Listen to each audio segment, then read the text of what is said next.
puedo danzar con libertad. La Iglesia Cristiana Embajadores del Rey te invita a nuestras reuniones los días viernes 5:30 de la mañana, Alborada, los domingos 8 de la mañana, servicios para toda la familia. Usted es el hijo, la hija amada de Dios, en quien Dios tiene ¿qué? Complacencia. Ven con todos los tuyos. Carrera Tercera con calle 16, enseguida del Colegio Bautista, barrio San Nicolás. Porque todos los que son guiados por el Espíritu de Dios, los tales son hijos de Dios. Por tanto, somos embajadores de Cristo. Tú eres todo lo que yo soñé y yo te amo.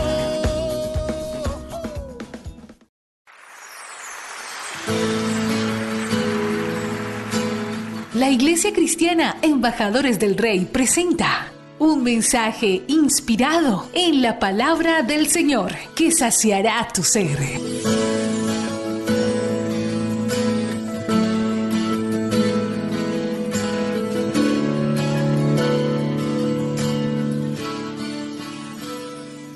Vamos a comenzar con la palabra en el día de hoy.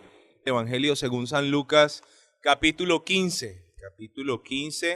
Y esta historia de Lucas me cuenta unas verdades acerca del reino de los cielos. Recuerde que el Señor Jesús en Lucas capítulo 15 va a utilizar 3 parábolas para hablar una verdad del reino de los cielos o varias verdades del reino de los cielos.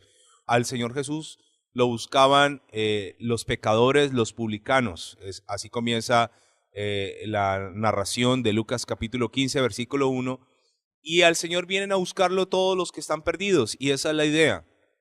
La gente a veces va a una congregación y se incomoda si ve gente extraña en la congregación, pero para eso es. La congregación, el congregarse no es para gente perfecta. Créame que si yo fuera perfecto, no me congregaría, no buscaría a Dios, pero necesariamente lo busco por mis propias debilidades. Porque yo soy una persona cuando estoy conectado con Dios y soy otra totalmente opuesta cuando me desconecto de Él. Así que cada día necesito congregarme, necesito alimentarme, necesito orar, necesito leer la Biblia. Y la gente a veces llega a una iglesia y quiere que la iglesia sea perfecta, ¿no? Que todos los hermanos sean buenos, que todos los hermanos sean honestos, que todos los hermanos sean sinceros, que no se vean cosas malucas, pero realmente la iglesia haga de cuenta que es un hospital de guerra, donde llegan los heridos más graves y donde allí se restauran, son sanados, y ese proceso a veces es demorado y lento, pero al final dará un fruto. Por eso le quiero contar que no hay iglesia perfecta. De hecho, si hubiese una iglesia perfecta y usted y yo llegamos allí, hasta ahí llega la perfección.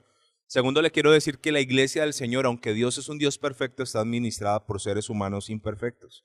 Así que no ponga su mirada en el hombre. Si usted va a poner su mirada en mí, si usted asiste a la iglesia poniendo su mirada en su pastor, créame que usted se va a decepcionar muchísimo. Yo soy un ser humano imperfecto, con luchas, con errores, con tentaciones, con debilidades, con cualquier cantidad de cosas como las tiene usted y como las tiene cualquier otra persona. Así que, puesto los ojos en Jesús, esa fue la recomendación del apóstol Pablo, ¿no? Puesto los ojos en Jesús, el autor y consumador de la fe. Él nunca te va a fallar, jamás te va a fallar. Así que la gente buscaba al Señor. Pero en Lucas capítulo 15, versículo 1, me habla acerca de qué tipo de personas buscaban al Señor y dice: y se acercaban a Jesús todos los publicanos y los pecadores para oírle. ¿Qué quería esa gente? Oír la palabra de Dios. La iglesia de Jesucristo tiene que ser una iglesia abierta para todo tipo de personas. A veces notamos iglesias elitistas donde se discrimina a una persona por su estrato social, por su apariencia física, por su condición en ese momento.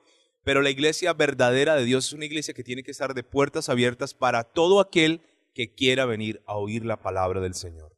Nosotros no podemos cerrar la puerta a la iglesia. De hecho, le quiero contar que hay gente que va a la iglesia con el único ánimo de cambiar su vida, pero de entrada se encuentra con hermanitos cristianos evangélicos que le cierran la puerta al reino. Recuerde que Jesús, esto se lo dijo a los fariseos: ustedes no entran y tampoco dejan entrar. El único que decide quién se salva o quién no se salva es Dios. A veces los hermanos le hacen preguntas a uno tan absurdas como: ¿fulano de tal se va a salvar, pastor? Yo qué sé, yo no sé, eso Eso le corresponde a la soberanía de Dios. Yo no sé quién se va a salvar. De hecho, yo estoy peleando por mi propia salvación. Así que nosotros no podemos determinar quién se salva o quién no. Pero los fariseos y los religiosos de la época del Señor les fascinaba este papel de jueces, de juzgar y de determinar quién iba a ser salvo y quién no. A raíz de que los fariseos se molestan, y dice el versículo 2, que los fariseos y los escribas murmuraban diciendo, este a los pecadores recibe y come con ellos, y con ellos come. El Señor nota mucha indiferencia de parte de un grupo de personas que se supone que le tiene que doler la necesidad de la humanidad. El Señor nota que aquellos que predican la palabra en su momento, que son los fariseos, los saduceos, los escribas, nota que esta gente es bastante dura con aquellos que necesitan una oportunidad de cambio. Entonces el Señor toma una sabia decisión y cuenta 3 historias, que ayer alcanzamos a narrar 2 de ellas. La primera habla de una oveja y habla de un hombre que tenía 100 ovejas. Y este hombre, al ver que se le ha perdido una de sus ovejas, deja las 99. Y esto lo explicamos ayer, no me voy a detener mucho allí, pero quiero hacer un recuento. Hay un principio básico en la economía y es que usted puede sobrellevar la pérdida del 1%, pero no la pérdida del 99%. O sea, una persona puede sobrellevar esa pérdida. Perdió un 1%, no importa, tengo el 99%, pero no sobrellevar la pérdida del 99%. Imagínense perder el 99% y quedarse con el 1%. Pero este hombre toma una decisión bastante radical y bastante drástica y decide abandonar su núcleo económico, su núcleo, el que usted protegería, las 99 por salir a buscar una. ¿Por qué razón? Porque la amaba. Ayer hablamos de esto. Con Dios yo tengo una relación de amor intenso, de amor profundo, de ese amor que no le importa nada, de ese amor que hará lo que tenga que hacer con tal de rescatarte, de ir en pos de ti, porque te ama. Y este hombre, según la narración del Señor Jesús en una parábola, decide abandonar 99 ovejas e ir en búsqueda de aquella que se le perdió. Ayer hablábamos que todos los pastores conocían a sus ovejas, el verdadero pastor. Ellos hacían un conteo cada atardecer antes de meterlas al redil o al lugar donde los fuera a coger la noche. A veces ellos estaban en las montañas, entonces ellos buscaban cuevas, se aseguraban que dentro de la cueva no hubiera ningún oso, ningún león, ningún lobo. Y comenzaban a contar las ovejas, una por una. Y de pronto en ese conteo se dio cuenta que le faltaba una. Pero lo que me llama la atención aquí es que a él no le importa que solo sea una. Él va por esa, la va, la busca, la encuentra y la trae de nuevo, dice la Biblia, con mucho gozo y con mucha alegría. Pero cuando el Señor Jesús está narrando esta historia, lo que les está diciendo a los fariseos es esto. Así sea uno que se arrepienta, para Dios es importante. Así sea uno insignificante para ustedes, Dios lo ama y Dios hará lo que tenga que hacer. Dios lo buscará, Dios le tendrá paciencia, Dios irá por él, Dios estará a su lado, porque sencillamente Dios lo formó y Dios lo ama. Luego les cuento una historia de una moneda, un dracma, que también lo vimos el día de ayer. El dracma era una moneda griega, era más o menos equivalente a un denario o un denarius, que era la moneda que manejaban los romanos. Era más o menos el pago a un obrero diario, más o menos 35,000 pesos colombianos, 40,000 pesos colombianos, eso era un denario. Y cuenta la historia de una mujer que tenía 10, pierde uno, y esta mujer dice, bueno, igual me quedaron 9, no, ella comienza a buscarlo. La Biblia dice que ella enciende la lámpara y comienza a barrer. Recuerde que en ese tiempo los pisos no eran en cerámica, bastante sencillo encontrar una moneda hoy en una casa que tiene piso en cerámica, pero los pisos normalmente eran sobre la tierra. Así que la moneda podía estar hundida, podía estar cubierta con tierra, y ella comienza exhaustivamente a buscarla de manera diligente. Ayer también nos hablamos de la bendición de ser diligente. Y la encuentra, y cuando la encuentra recibe mucha alegría al encontrarla y llama a sus vecinos y les cuenta con mucha alegría que había una pequeña moneda que se le había perdido, pero que había sido hallada. El Señor hace todo esto haciendo una comparación acerca de la actitud déspota, de la actitud indiferente de los fariseos. Y me llama mucho lo que dice el Señor en el versículo 7. Dice, os digo que así habrá más gozo en el cielo por un pecador que se arrepiente que por 99 justos que no necesitan arrepentimiento. Y cuando Él les dice 99 justos, le está hablando a esos fariseos que se creían tan justos que no necesitaban acercarse a Dios para pedir perdón.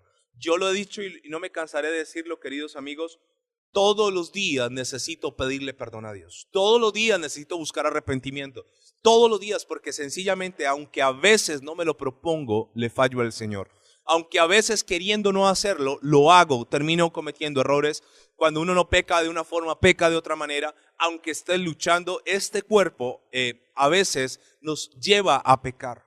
Ahora, no quiero decir con esto que vamos a pecar por deporte. No, obviamente hay que buscar una santidad. Hay que esforzarnos. Yo no puedo estar en los mismos pecados de hace un año, ni hace 2, ni hace 10. Hay que cambiar. Pero a veces uno, en el afán de querer cambiar y hacer las cosas bien para Dios, se encuentra con una realidad. Todos los días necesitamos pedir perdón, porque todos los días de alguna forma u otra le fallamos al Señor. Así que el Señor les dice a los fariseos y les dice: miren, ¿sabe? En el reino de los cielos, que yo les estoy enseñando a ustedes, que el reino de los cielos es aquí, es ahora.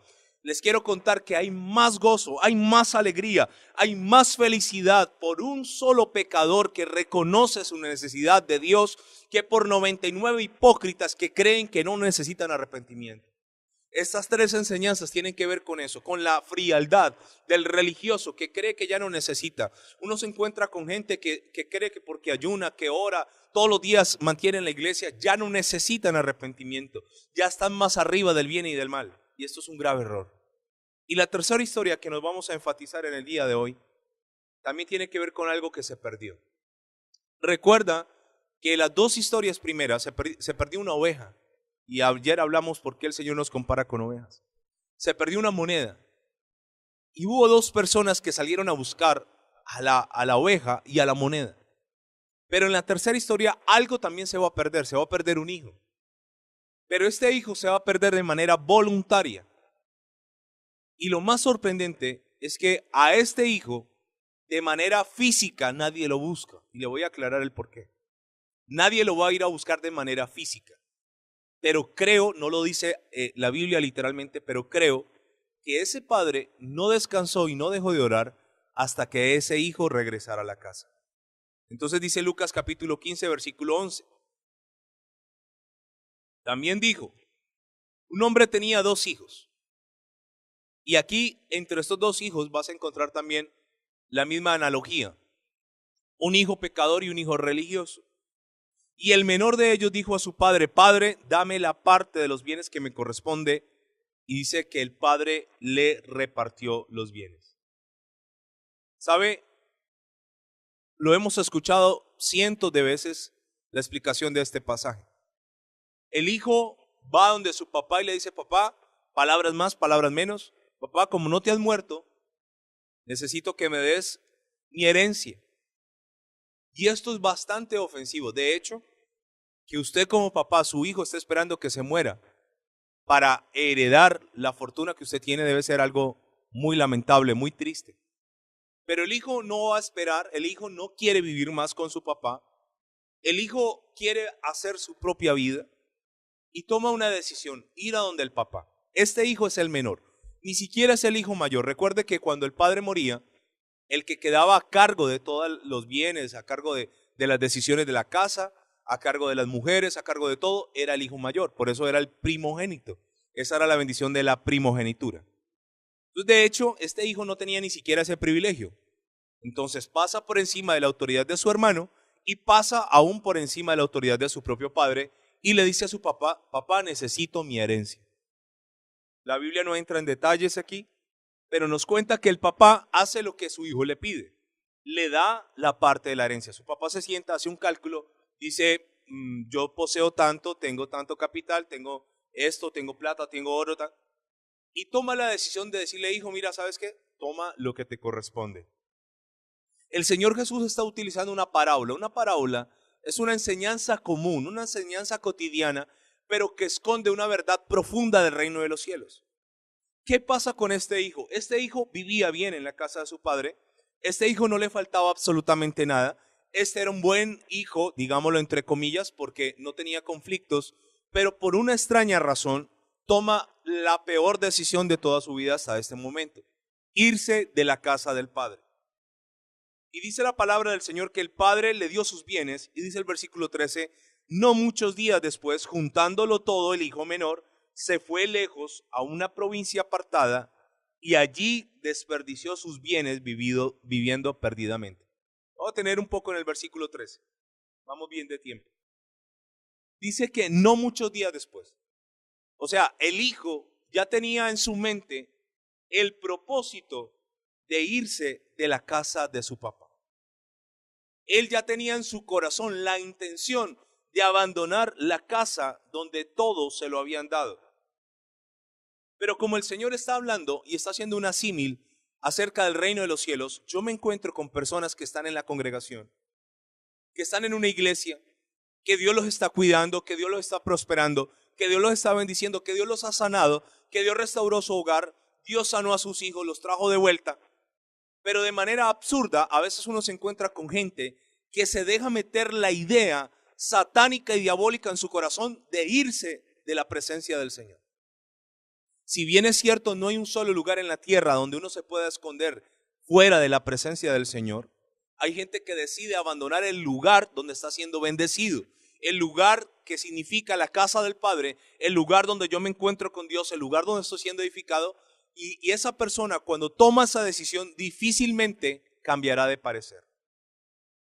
Yo he tenido que ver casos tan lamentables como personas que llegaron sin nada, personas que llegaron enfermas, personas que llegaron con problemas a los pies del Señor y comenzaron a congregarse y su vida cambió, dio un giro de 180 grados, su vida comenzó a florecer, pero de repente anhelan volver a vivir perdidamente. Quieren volver atrás, quieren retroceder. ¿Y sabe cómo uno comienza a notar? Esa persona comienza a ausentarse de la iglesia, a los cultos. Comienza a dejar de leer la Biblia. Comienza a dejar de orar.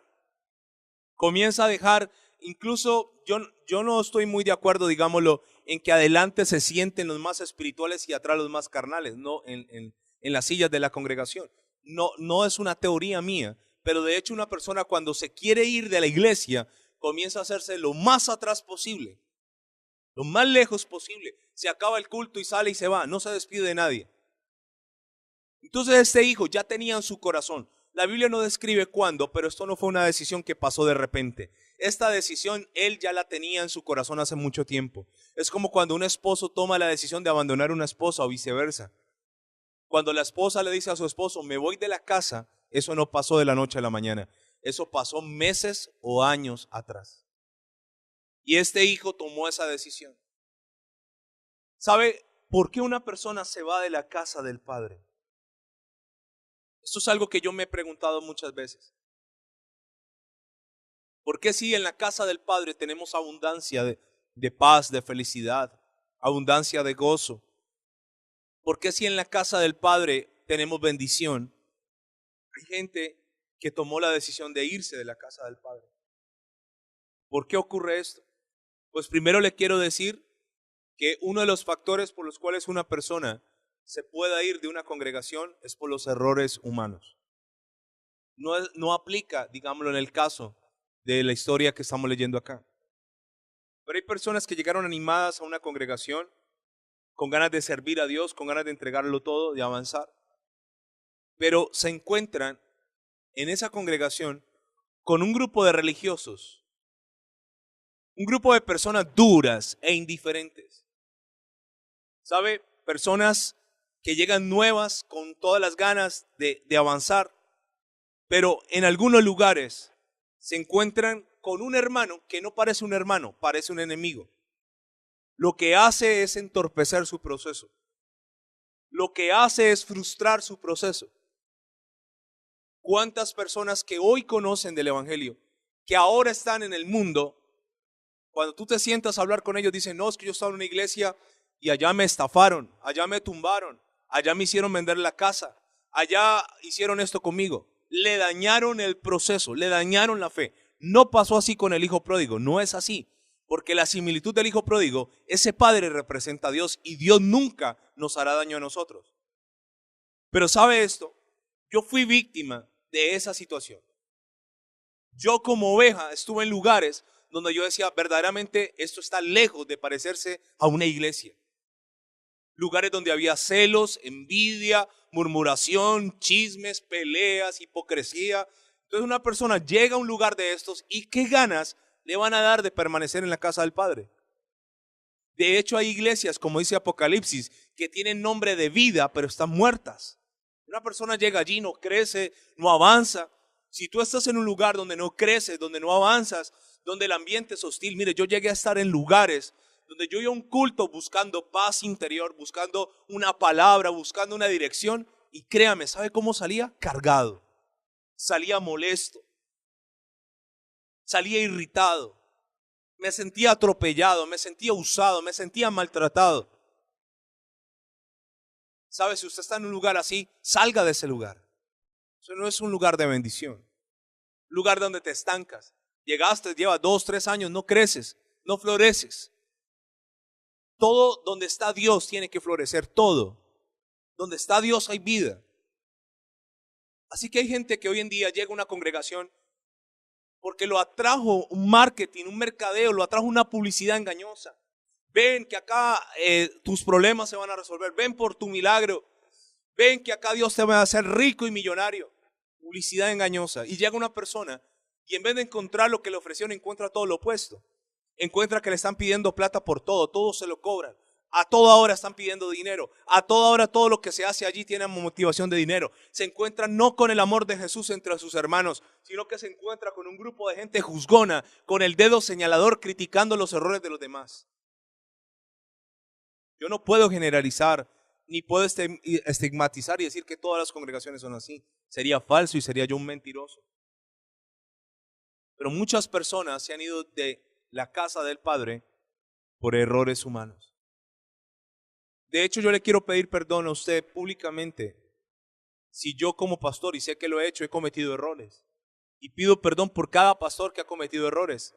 Pero el mayor error que puede cometer una persona cuando llega a una congregación es poner los ojos en el humano. Puesto los ojos en Jesús. Recuerde, esta es la clave. Si tú pones los ojos en Jesús, no pasará ninguna situación que te logre sacar de la casa del Padre, porque tu mirada está puesta en Cristo Jesús. Ahora, ¿sabe por qué se va alguien de la casa del Padre?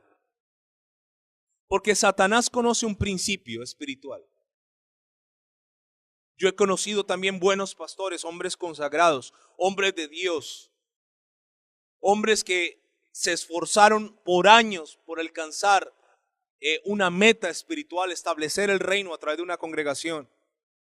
Pero hay un principio que dice Mateo capítulo 26, versículo 31. Y este principio lo enseñó el Señor Jesús antes de ser prendido en Getsemaní, antes de ser arrestado en Getsemaní. Y el Señor dijo este principio espiritual: todos vosotros os escandalizaréis de mí esta noche, le dijo el Señor. Porque escrito está: heriré al pastor y las ovejas del rebaño serán dispersadas. ¿Qué principio espiritual opera aquí? Satanás conoce la Biblia mejor que cualquiera de los seres humanos. Por eso cuando Satanás tentó a Jesús, lo tentó con la palabra. Satanás cuando tentó a Eva, cuestionó la palabra de Dios. Satanás sabe la palabra. Así que dice la Biblia que escrito está, y el Señor le está diciendo a sus propios discípulos: ustedes se van a escandalizar de mí esta noche. Y cuando habla de escándalo, no es que se iban a sentir apenados o avergonzados, sino que iba a ser tan escandaloso lo que iba a suceder, iba a ser tan bochornoso, tan vergonzoso lo que iba a pasar, que muchos de ellos iban a decir: no, yo no soy discípulo de Jesús, ¿qué te pasa? Que de hecho eso fue lo que hizo Pedro. Pedro dijo: ¿cómo se les ocurre? Y cuando se acercó esa mujer a la madrugada, le dijo: tú eres de ellos porque tú hablas con ellos. Y a Pedro no le quedó otro recurso sino maldecir y decir vulgaridades para que lo dejaran en paz. Y el Señor dijo: ustedes se van a escandalizar de mí hoy, esta noche, porque hay un principio espiritual: heriré al pastor y las ovejas del rebaño serán dispersadas. ¿Sabe? Usted como oveja tiene una obligación con su pastor: orar por él, cubrirlo, orar por su familia pastoral, así sea que la esposa ejerza o no ejerza, sus hijos ejerzan o no ejerzan. ¿Sabe por qué? Le voy a contar algo que es muy fácil de entender. Si Satanás viene y arremete contra una oveja normal de la iglesia y esa oveja se va de la casa del Padre, no pasa nada, entre comillas. Bueno, se pierde una oveja. Y es doloroso, sí. Pero la caída de un ministro, la caída de un pastor, la caída de un líder de una congregación, eso es un efecto dominó. Eso va a ir tumbando de allí para abajo vidas enteras. ¿Cuántas vidas hoy, cuántas personas hoy se fueron de la casa del Padre porque un pastor tuvo una situación en su vida bochornosa? Ahora le voy a contar esto. Yo he conocido buenos pastores, buenos, gente buena, gente de buen corazón, gente que ama a Dios, pero son seres humanos y que en determinado momento el diablo comenzó a socavar su fe y comenzó el diablo a minar su santidad, a minar su comunión con Dios, a alejarlos de Dios. Y estos pastores terminaron en el ojo del huracán, siendo juzgados por todo el mundo, siendo avergonzados por el diablo. Qué doloroso es esto. Yo he tenido que ver a lo largo de mi vida cristiana varios pastores caer. Y sabe, yo siempre le he dicho esto al Señor: líbrame, Señor. Yo no quiero juzgar a nadie. Yo no quiero juzgarlos. A mí no me importa por qué lo hicieron. A mí no me importa la motivación de su corazón, no me interesa. La persona que es un religioso se alegra cuando un pastor cae. Se alegra cuando una iglesia se cierra. A nosotros nos debería de doler eso. Cuando una iglesia cae en un escándalo, una congregación cae en un escándalo público, a uno le debería de doler eso. Porque es el reino el que pierde, el reino de los cielos, y gana Satanás y las tinieblas. Pero a veces en medio de las congregaciones hay celos y de pronto un pastor está creciendo, le está yendo bien y cayó y algo falló o algo sucedió en esa congregación y los demás, en vez de venir a apoyarlo, ayudarlo, a levantarlo, lo hunden más. Religiosos, fariseos, hipócritas. ¿Cuántas personas se han ido de una congregación, se han ido de la casa del Padre porque el ministro o el responsable se le aplicó este principio espiritual? Porque escrito está: heriré al pastor. No lo mataré, lo heriré. Y las ovejas del rebaño serán dispersadas. ¿Sabe por qué también una persona se va de la casa del Padre? Porque no comprende que al lado de Dios lo tiene todo. Ahora sí volvamos a la historia de Lucas. Este hijo lo tenía todo.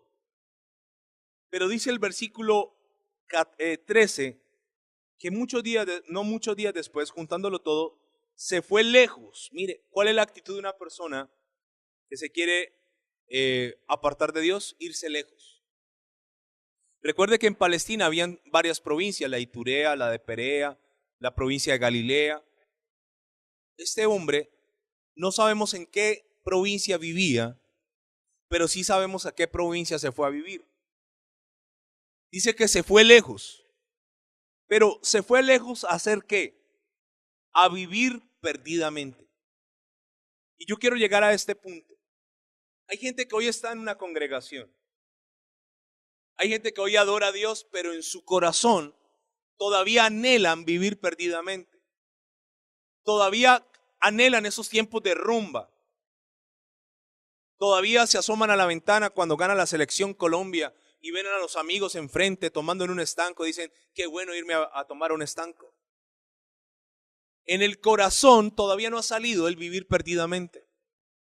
¿Y qué fue lo que le pasó a este hijo? Este hijo lo tenía todo, pero de manera absurda, de manera inexplicable, toma una decisión radical y decide abandonar lo bueno para irse a sufrir. Porque, queridos amigos, así es el pecado. El pecado te llevará a lugares donde tú no pensabas ir. El pecado te llevará a hacer cosas que no pensaste hacer.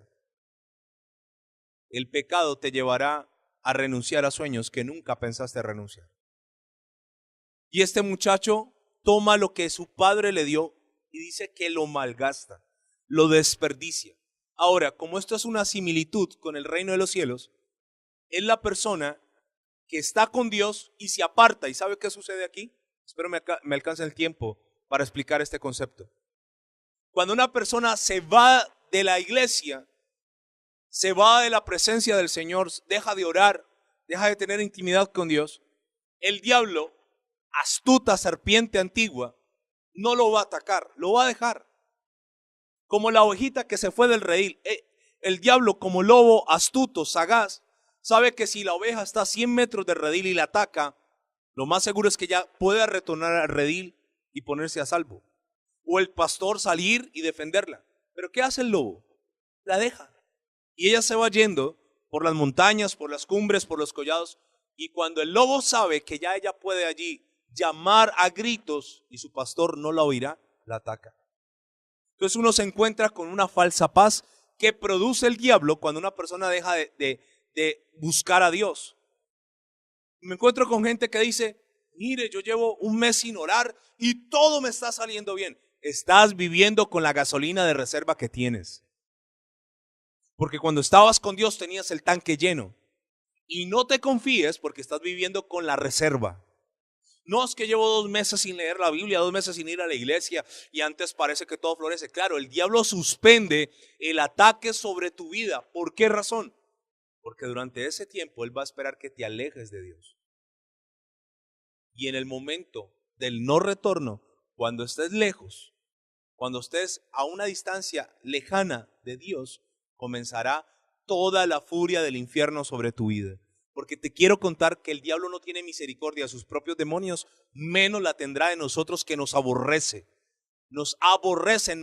Si los demonios hoy se pudieran materializar, nos volverían pedazos si pudieran, pero no pueden. No pueden. Hay 2 formas para que el demonio despedace a una persona. 1, enfrascándose en otro ser humano, tomando posesión de otro cuerpo, un sicario, un homicida, y dañando a través de otro cuerpo. O 2, cuando tú mismo le abres puertas y él entra a vivir en tu ser, en tu alma, en tu interior y desde adentro comienza a hacerte daño. Y este hijo se fue a vivir perdidamente, creyendo que lo había hecho. Pero ¿sabe qué sucede? Se le acabó la gracia, se le acabó la misericordia. Comenzó a agotársele todo lo que él había tenido en la casa del Padre. Dice el versículo 14. Y cuando todo lo hubo, ¿qué? Malgastado. O sea, desperdició todos sus dones, desperdició todo lo que había conseguido en Dios. Lo desbarató. La Biblia no narra cuánto tiempo. Si fueron semanas, si fueron meses, si fueron años. Pero no hay fortuna que dure en manos de un mal administrador. Y este muchacho quería vivir perdidamente. Y el diablo le dijo, ¿quieres vivir perdidamente? Hazlo. ¿Te quieres emborrachar? Hazlo. ¿Quieres tener sexo con mujeres? Hazlo. ¿Quieres drogarte? Hazlo. ¿Quieres hacer cosas incorrectas? Hazlas. Porque Satanás es patrocinador de toda inmundicia. Pero dice el versículo 14, cuando todo lo hubo malgastado, vino ¿qué? Gran hambre en aquella provincia y comenzó a faltarle. No solo le vino hambre a él. Le vino hambre a toda una provincia. Palestina estaba dividida en 5 provincias. Y a una de esas le llegó el hambre. Y comenzó a faltarle. Se le acabó la gasolina de reserva. Y dice el versículo 15, por esto yo deduzco que sabemos en qué lugar geográfico ocurrió esta historia. Por este versículo 15.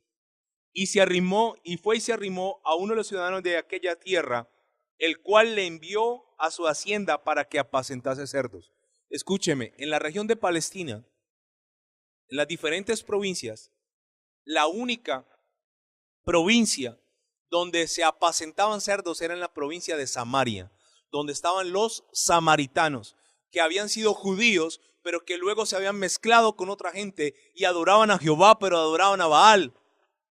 Esta gente no pastoreaba ovejas, pastoreaba cerdos. Porque para el resto de los judíos el cerdo era un animal inmundo. Asumo yo que cuando este muchacho tomó la decisión de irse a vivir a algún lugar, dijo, me voy a ir a vivir al lugar más perdido de mi país, a Samaria. Y se fue para allá. Hace poco hubo una masacre en Las Vegas, en Nevada, en Estados Unidos. ¿Sabe cómo le llaman a Las Vegas? La ciudad del pecado, así le llaman. Está en medio de un desierto. La ciudad del pecado. Y hay un dicho que dice, lo que pasa en Las Vegas se queda en Las Vegas. Allá cualquier cosa puede suceder. Este muchacho dijo, ¿dónde me puedo ir a vivir perdidamente? Samaria. Ahora está allá y pide trabajo y lo mandan a que apaciente los cerdos. Y dice el versículo 16, y deseaba llenar su vientre, su estómago, de las algarrobas que comían los cerdos, pero nadie le daba. Él deseaba saciar su hambre, tenía fatiga, tenía hambre, pero nadie le daba. Al punto tuvo tanta hambre que deseaba comer lo que comían los cerdos. Y los cerdos normalmente comen aguamasa, le decimos en nuestro país. Comen cosas sucias. Al menos que sean de cenú y les den concentrado. Pero de resto los cerdos son animales inmundos, que les gusta el lodo. A mí me gusta la carne de cerdo, no nos va a dar aquí de judío mesiánico. Pero los cerdos como tal son animales inmundos. Y este muchacho, de tenerlo todo en la casa, de comer bien, de dormir bien, de vestir bien, de tener paz, de tener felicidad, de estar tranquilo, cambia todo por nada. Deja todo lo que Dios le había dado, deja su bendición, deja su paz, su estabilidad, deja todo, deja esa protección que tenemos cuando estamos bien con Dios, esa tranquilidad que nos ofrece la paz del Señor, lo deja todo por nada, porque el diablo es así, ofrece mucho, da poco y quita todo. Y aquí este muchacho toma conciencia y dice la palabra en el versículo 17, si tú conoces a alguien que se alejó de Dios, esta es la palabra que debes declarar. Y volviendo en sí, ¿qué palabra? ¿Qué pasó con este muchacho? Volvió en sí. Era como si no estuviera y de repente sus ojos se abrieron y este muchacho dijo, ¿qué hago aquí? ¿Cuántos jornaleros en la casa de mi padre tienen abundancia de pan? Y yo aquí perezco de hambre. Tomo una decisión, me levantaré e iré a la casa de mi padre y le diré, Padre, he pecado contra el cielo y contra ti. Ya no soy digno de ser llamado tu hijo, pero por favor, dame trabajo como a uno de tus jornaleros. Volvió en sí. Él se dio cuenta que él no pertenecía a ese lugar. Él se dio cuenta que había un lugar mejor para él, de donde él salió y nunca tuvo que haber salido, la casa del Padre. Estas tres historias hablan de algo que se perdió, pero también de algo que se recuperó. Se perdió una oveja y fue hallada. Se perdió una moneda y fue encontrada. Pero se perdió un hijo. Y como él voluntariamente se fue, él voluntariamente regresó. Pero vuelvo y le digo, no lo dice la Biblia, lo digo yo. Yo creo que ese papá oraba al Dios de los cielos, donde quiera que esté mi hijo. Aquí no vemos que el papá quiso intervenir, mandar criados, mandar mensajeros, mandarle a rogar. No. ¿Sabe? Cuando una persona vuelve en sí, vuelve con esta actitud, humildad. Cuando el esposo se va de la casa y regresa soberbio, no volvió en sí. Cuando el hijo se fue a drogarse y volvió a la casa y vuelve exigiendo, no volvió en sí. Este muchacho llegó sin exigir nada, dijo, primero reconoció que había pecado contra Dios, contra su padre, que ni siquiera merecía ser llamado hijo, pero que le pedía al Padre una oportunidad de que volviera a contratarlo como a un trabajador. Simplemente eso. Usted conoce la historia y por causa del tiempo debo terminar allí. Pero el Padre, ¿cómo lo recibe? Con los brazos abiertos. Recordemos cómo comenzó esta historia. Comenzó con unos fariseos que querían atacar al Señor porque comía con pecadores y con publicanos. Y el Señor les quería enseñar a ellos, les quería decir, miren, aunque uno se haya perdido y regrese, eso es un motivo de alegría en el reino de los cielos. Ustedes son los que no dejan que eso pase. Para ustedes no es importante porque ustedes se creen demasiado justos que no necesitan arrepentimiento. Y yo quiero decirle a todos los oyentes en esta hora de la mañana, si estás alejado de Dios, vuelve a Él.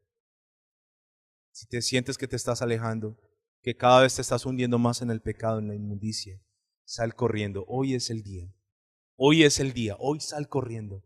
Hoy vuelve en sí, vuelve en sí. No es necesario que toques fondo. No es necesario que llegues hasta lo más bajo. No es necesario. Vuelve en sí. Y yo sé que el Señor, así como el Padre de la historia que representa a Dios, te estará esperando.